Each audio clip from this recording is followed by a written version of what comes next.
शरीर प्राप्त हुआ है। इसलिए सज्जनों, हमारा आपका सभी का यह कर्तव्य है कि हम उस परम पिता परमात्मा की एन कैन प्रकार जैसे तैसे कैसे उस परमात्मा की भक्ति करके परमात्मा को प्राप्त करने का उपाय करना चाहिए।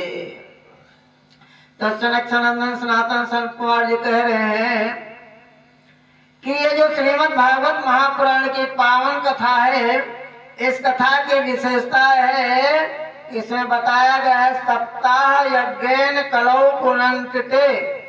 जो मनुष्य इस सप्ताह ज्ञान महायज्ञ का जो अनुष्ठान करते हैं, अनुसरण करते हैं, सप्ताह यज्ञेन कलौ पुनन्ते, वे लोग इस कलिकाल में पाप से मुक्त होकर के परमात्मा के चरणों में पहुंच जाते हैं। कौन लोग?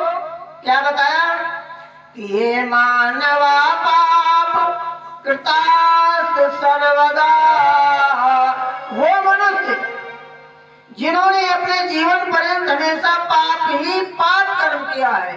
ये मानवा पाप कृतास्त सर्वदा, सर्वदा पाप कृता, हमेशा सारा जीवन उनका पाप करते ही व्यतीत हो गया।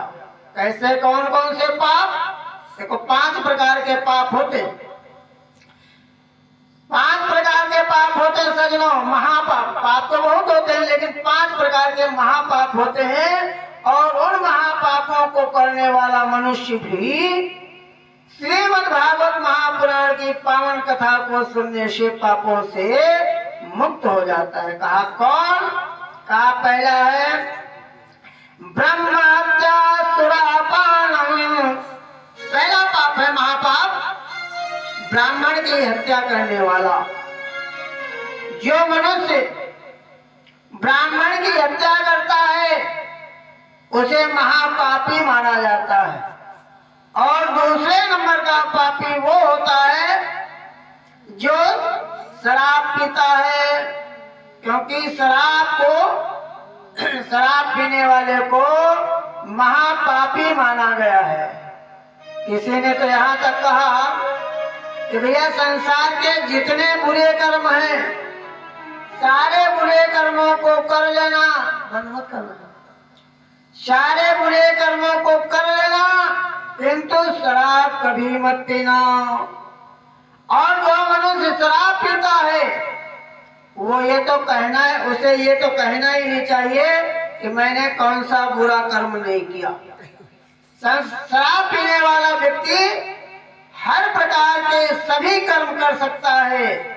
इसलिए शराब पीने वाले को महापापी कहा गया है। इसीलिए किसी ने कहा कि सुरसरी कृत जिन बारों जाना, तब हुन संत करे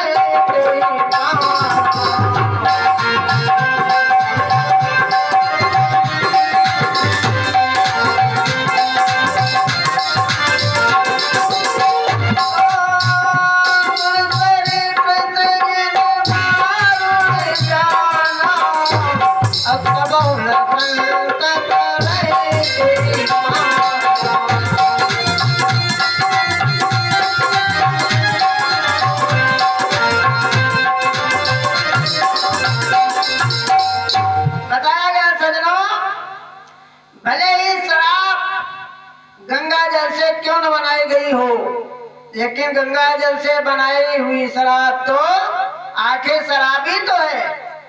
इसलिए कहा गंगा जल से बनाई हुई भी शराब सज्जन लोगों को, साधु लोगों को, अच्छे महापुरुषों को, जो भी लोग हैं मानव को नहीं पीना चाहिए।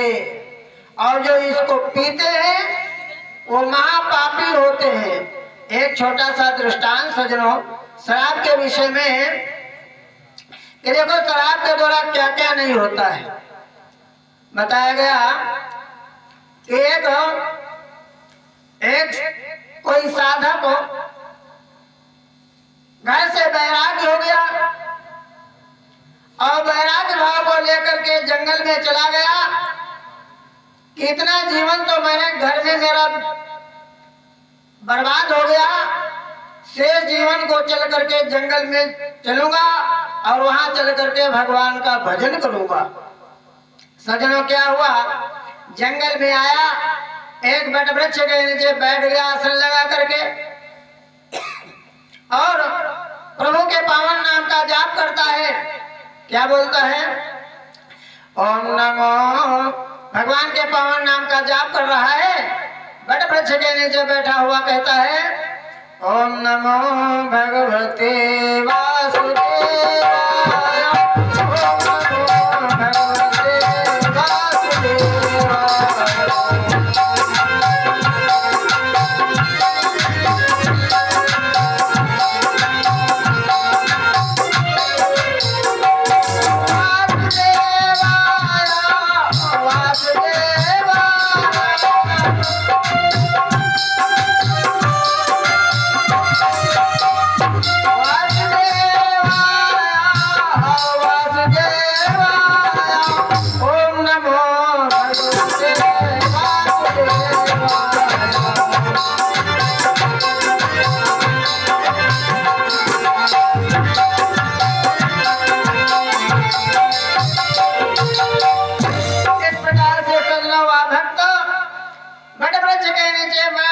भगवान का ओम नमो भगवते वासुदेवाय, ओम नमो भगवते वासुदेवाय इस मंत्र का जाप करता है और मंत्र के जाप के प्रभाव से भगवान की उसकी अनुभूति, उसकी भगवान की कृपा उसे प्राप्त होने लगी। लेकिन सजनों, होता यह है, जब कोई मनुष्य परमात्मा की ओर बढ़ता है तो जो है, ये जो माया है ना, इसे अच्छा नहीं लगता है। क्योंकि ये जो देवता है ना, सबसे पहले धर्म के कार्यों में देवता ही बाधक है।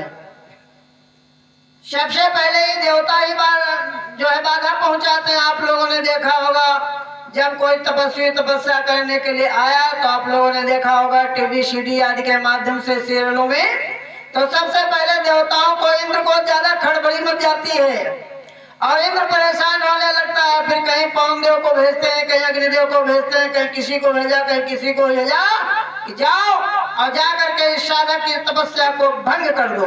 बोलो सच्चिदानंद भगवान की। आज ठीक ऐसे ही हुआ, जब वह भक्त भगवान के पावन नाम का जाप करता है और जाप करते करते उसकी स्थिति परमात्मा के चरणों में उसका मन लगता है, तभी क्या हुआ सजनों, माया ने एक स्त्री का रूप धारण करके और उस साधक के पास में आ गई। बोलो सच्चिदानंद भगवान की। महाराज जी के चरणों में प्रणाम किया और चरणों में प्रणाम करके महात्मा जी ने अपने नेत्रों को खोला, देखा सामने सुंदर सुमुखी सुंदरी खड़ी हुई है। कहा, देवी अरे तुम कौन, यहाँ क्या करने आई हो? उसने कहा, महाराज मैं आपकी चरण शरण में आई, संसार में मेरा कोई नहीं है, मैं आपकी सेवा करना चाहती हूँ। तो उन संत जी ने कहा, सेवा तुम क्या करोगी? अरे हम तो यहाँ भगवान का भजन करने के लिए आए, यहाँ कोई व्यवस्था नहीं है। कहा, महाराज मुझे अवस्था व्यवस्था से कोई प्रयोजन नहीं, और मैं आपको एक वचन देती हूँ कि मैं तुम्हारी तपस्या में किसी प्रकार का विघ्न नहीं डालूंगी।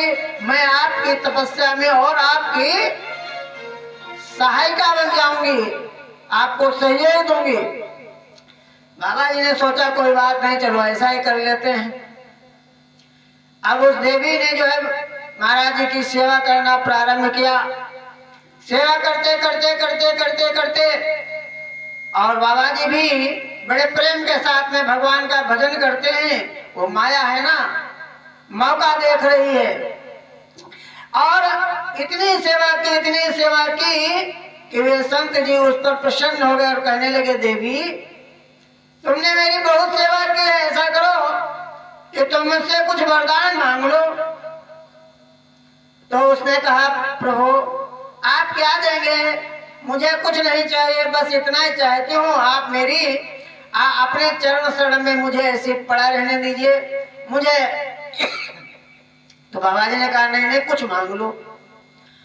तो उसने कहा, अच्छा चलो आप नहीं मानते हैं तो भाई देखो मैं 4 वस्तुएं आपसे मांगूंगी और उसमें आप कोई भी एक वस्तु मुझे दे दीजिएगा। उन्होंने कहा, ठीक है मांग लो, क्या चाहती हो?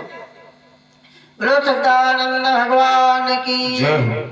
तो सुंदरी ने कहा, प्रभु मैं आपसे मांगना ये चाहती हूँ कि आप मेरे साथ में शादी कर लीजिए, क्योंकि इस दुनिया में मेरा कोई नहीं है। आपके साथ में रह करके आपसे प्रेम हो गया है, इसलिए आपसे मैं विवाह करना चाहती हूँ। तो उन्होंने कहा, अरे राम राम राम राम राम राम, मैं तो घर बार छोड़ करके यहाँ आया और यहाँ भी वही समस्या, नहीं ये काम नहीं हो सकता। तो उस देवी ने कहा, अच्छा ठीक है कोई बात नहीं, आप इसको मत दीजिए, चलो दूसरी वस्तु दे दीजिए। कहा, दूसरा मांगो, क्या चाहती हो? कहा, प्रभु आप जो प्रातःकाल और सायंकाल जो ये अग्निहोत्र करते हैं ना, जो हवन करते हैं, अग्निहोत्र करते हैं, ये जो हवन कुंड बना हुआ है इसमें आप पेशाब कर दीजिए। कहा, राम राम राम राम, तो मुझे जो है धर्म भ्रष्ट करना चाहती, ये भी नहीं हो सकता। कहा, अच्छा चलो कोई बात नहीं, इसको भी मत करो महाराज, तो फिर थोड़ा मांस खा लीजिए। कहा, नहीं ये भी नहीं हो सकता, चौथी वस्तु बताओ। कहा, चौथी वस्तु ये है, मेरे कहने से महाराज आप थोड़ी सी मदिरा पी लीजिए, शराब पी लीजिए।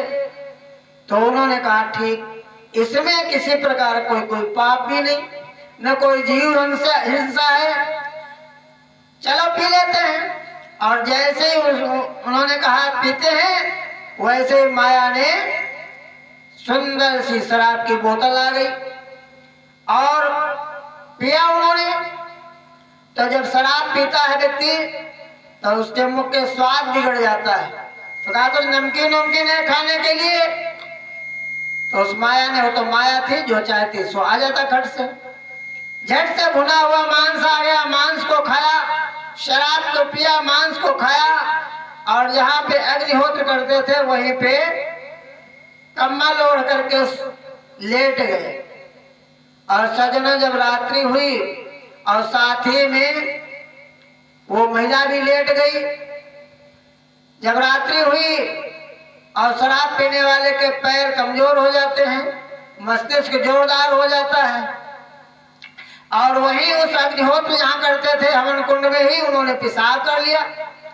यानी कुल मिलाकर के उन्होंने चारों कार्य कर दिए केवल शराब के कारण से। इसलिए किसी ने कहा कि भूल करके भी मनुष्य को कभी भी एन प्रकार जैसे तैसे कैसे भी शराब को कभी भी नहीं पीना चाहिए, हमेशा के लिए छोड़ देना। इसीलिए कहा गया कि सुर सर कृत जिन बारुण जाना, तब हुन संत करेंगे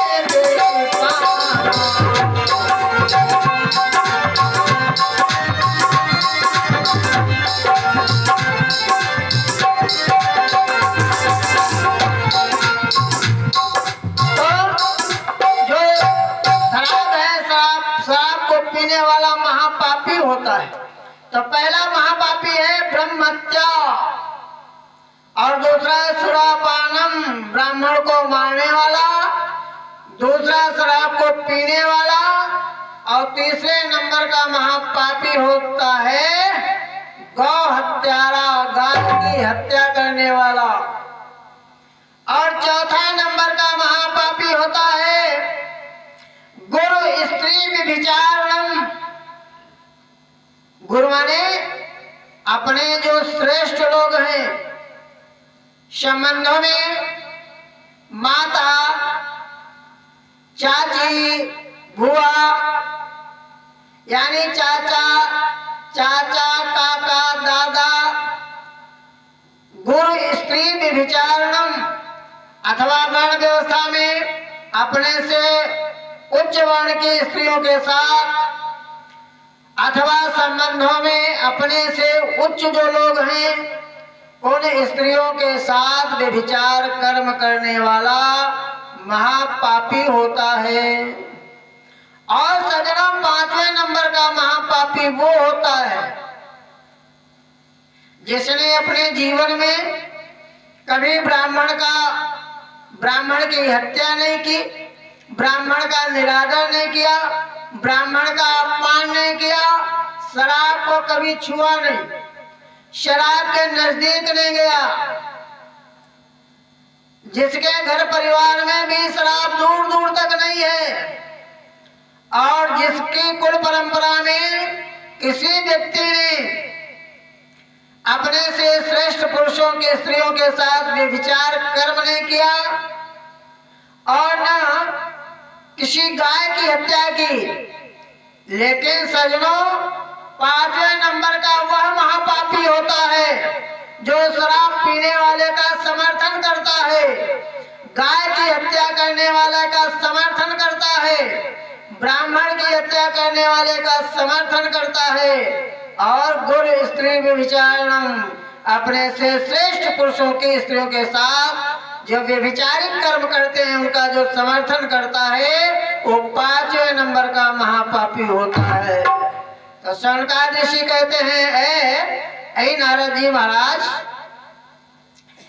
कि ये मानवा पाप कृतास्त सर्वदा सदा दुराचार कुलाग्न घातका कामाग्नि दग्धा कुटिला कामिना सप्ताह यज्ञ न कलो पुनन्ति ते।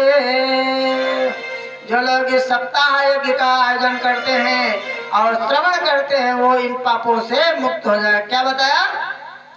कामाच दग्धा, जो काम क्रोध लोभ मोह इनसे हमेशा इनका हृदय दग्ध रहता है, जलता रहता है, हमेशा कामे की बात सोचते हैं कहां से कौन मिलेगा। ऐसे पापी लोग भी श्रीमद् भागवत महापुराण की पावन कथा को सुनने से मुक्त हो जाते हैं। बोलो सच्चिदानंद भगवान की। और लिखा है प्रेत पीड़ा विनाशनी, या जो है प्रेत पीड़ा, जैसे आप लोगों ने देखा होगा हमारे घर परिवारों में बहुत से लोगों की अकाल मृत्यु हो जाती है। अकाल मृत्यु जिन लोगों की होती है, लिखा है कहा, वैसे तो कहा यह जाता है कि अकाल मृत्यु वो मरे, अकाल मृत्यु वो मरे जो कर्म करे चंडाल का, और काल उसका क्या करे जो भक्त हो महाकाल का। अकाल मृत्यु तो सजनों उनकी होती है जो गलत कार्य करते हैं, लेकिन फिर भी अकाल मृत्यु यदि हमारे आपके परिवार में किसी की हो जाती है तो हमारे धर्म शास्त्रों में बताया गया कि उसकी जो है सदगति नहीं होती। बोलो वृंदावन बिहारी लाल की। और ऐसा श्रीमद् भागवत महापुराण की कथा के द्वारा उन लोगों की भी सदगति होती है जो अकाल मृत्यु से मारे जाते हैं। इसलिए आप लोगों ने देखा होगा हमारे आप लोगों के यहाँ भी लोक में प्रचलित किंवदंती है कि यदि अकाल मृत्यु किसी की हो जाए तो श्रीमद् भागवत महापुराण की पावन कथा को कराओ और उसके द्वारा उस प्राणी का उद्धार हो जाता है। तो सौनकादिक ऋषि इस बात को सुना रहे थे तो नारद जी ने कहा महाराज एक बात बताओ, क्या ऐसा भी हुआ है? छोड़ दे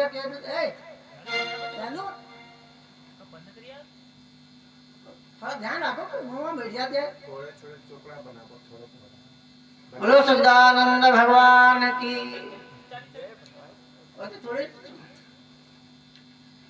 बोलो वृंदावन बिहारी लाल की। तुम होने बैठो ऐसे, हाँ